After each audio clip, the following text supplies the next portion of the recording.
হিজড়ার সাথে দীর্ঘ 6 মাস সংসার করার পর এখন সিদ্ধান্ত নিচ্ছে হিজড়াকে ডিভোর্স দিবে। হ্যাঁ দর্শক, এরকম একটা ঘটনার সম্মুখীন হচ্ছি আমরা। চলুন বিস্তারিত তাদের কাছ থেকেই জানার চেষ্টা করব কেন হিজড়াকে বিয়ে করছে এখন ডিভোর্স দিবে। আচ্ছা, এই হিজড়ার হাজবেন্ড তো আপনি, তাই না? তো ভাইয়া, আপনি তো হিজড়াকে মানে 6 মাস তার সাথে সংসার করছেন, তাই না? তো তো আপনার হিজড়া ওয়াইফকে কেন ডিভোর্স দেওয়ার সিদ্ধান্ত নিলেন? সিদ্ধান্ত নেওয়ার কারণ হলো 6 মাস আমি সংসার করছি, সংসার করে আমি 1 মিনিটের জন্য একটু শান্তি পাইনি ভাই। যেখানেই যাই সেখানেই হাততালি, ঘুমাই তাও হাততালি, সারা দিন রাত খেলে হাততালি।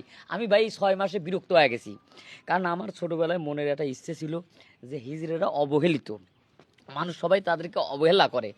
আর তাই আমি চাইছিলাম যে এই অবহেলিত মানুষকে আমি বিয়ে করে সংসার করিয়া আমি মানুষকে দেখা দেবো যে হিজড়ের সাথে সংসার করা যায়। এটা আমি প্রমাণ করতে চাইছিলাম। প্রমাণ করতে গিয়ে ভাই আমিও ওর চেয়ে কম হয়নি। মানে আপনি ইচ্ছাকৃতভাবে এই হিজড়াকে বিয়ে করছিলেন?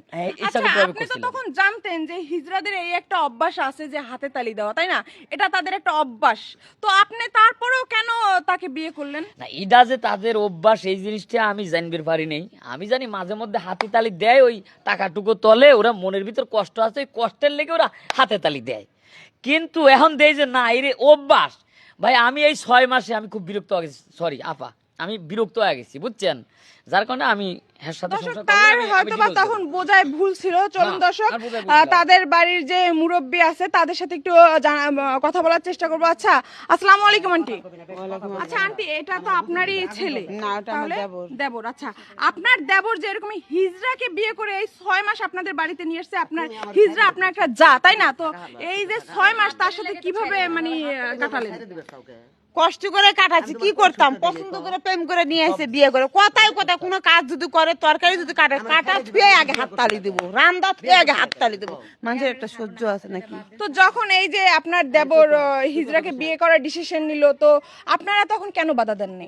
আর বাবা, বিয়ে করে নিয়ে আয়া পড়ছে, আর কি করতাম? এটা নিয়ে অনেক কাহিনী হয়ে গেছে, তখন ছাড়বো না, দুজন ছাড়া বাঁচবো না। সমস্যা কি আমরা মাইনে করে খাক গা।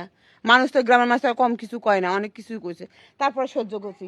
এখন একলা বুঝছে ভুল বুঝছে, এখন তো এইভাবে তো সংসার করা যায় না। তো দর্শক দেখলেন যে তারা হিজড়াকে নিয়ে দীর্ঘ 6 মাস এই বাড়িতে কিন্তু সংসার করতেছে, কিন্তু এই হিজড়ার প্রতি অতিষ্ঠ হয়ে এখন এরকম একটা সিদ্ধান্ত নিছে। আমরা সরাসরি সেই হিজড়ার সাথে কথা বলার চেষ্টা করব, আসলে ঘটনা কতটুকু সত্যি।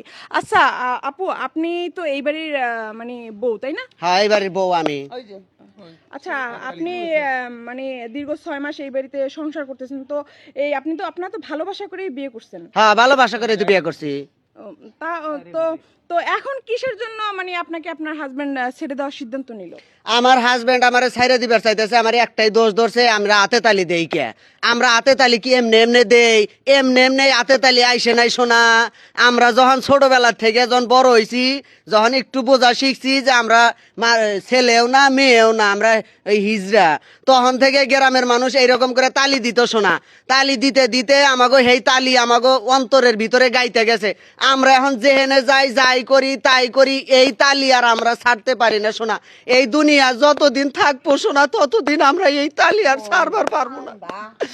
বুঝতে পারছি, তো আপনার আবেগটা বুঝতে পারছি। তো আপনি কি কারণে শুধু মানে একটা হিজড়া হয়ে কেন এই মানুষটার জীবনটা নষ্ট করলেন? আমি জীবন নষ্ট করি নাই, আমি বিয়া করবার চাই না, আমারই বিয়া করছে। কয় তোমারে আমার ভালো লাগে, তুমি আমার জীবন, তুমি আমার মরণ। আমি কইছি দেখ আমারে নিয়ে। বুঝতে পারছি। দর্শক আপনারা তো হয়তোবা বুঝতে পারছেন, প্রেমে অন্ধ হয়ে এই হিজড়াকে বিয়ে করে সংসার করতে চাইছিল, কিন্তু তারা সংসার করতে পারেনি। তো দর্শক, এরকমের আমরা মানে একটা ভুল সিদ্ধান্ত আমাদের কিন্তু সারা জীবন ভোগ করতে হয়। এরকমের হুটহাট করে ভুল সিদ্ধান্ত নেবেন না, যেটাই করবেন 100 বার ভাববেন, তারপর আপনার একটা ডিসিশন নেবেন। তো আমাদের এই ভিডিওটা যদি ভালো লাগে, লাইক কমেন্ট শেয়ার করে আমাদের পাশে থাকবেন। আবারও কোনো একটা ভিডিও নিয়ে আমি স্বাগতা সুমি হাজির হব। ততক্ষণ ভালো থাকবেন, সুস্থ থাকবেন। আল্লাহ হাফেজ।